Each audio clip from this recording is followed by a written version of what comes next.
In part 4, we learned how to set boundaries and say no to people trying to borrow our money. But what if you are the one stuck in a deep hole of debt right now?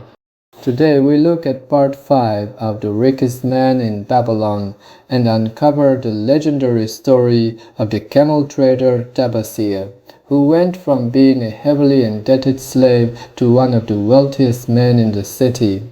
His secret was carved onto 5 ancient clay tablets, and it is the ultimate formula to escape financial stress. Tabasir teaches us that debt is an enemy that destroys your self-esteem, but where there is determination, a way can be found.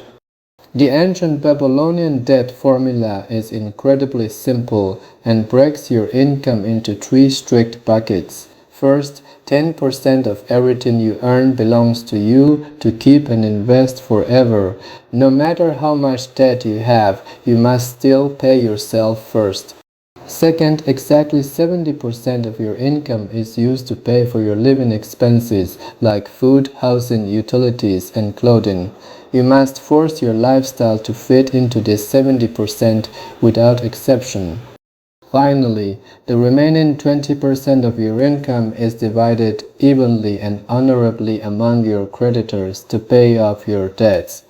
Tabasir visited every person he owed, explained this exact 20% plan, and stuck to it strictly every single month. Even when some creditors got angry, he refused to change the percentages.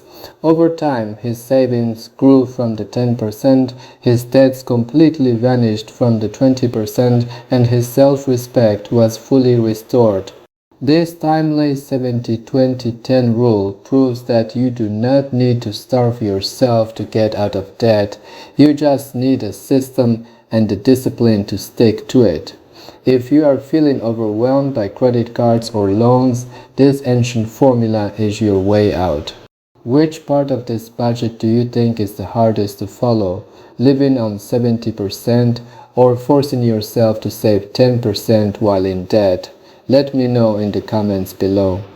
Click the video on your screen right now to catch up on the earlier parts and subscribe so you don't miss our final chapter on how the ultimate law of wealth comes down to simple hard work.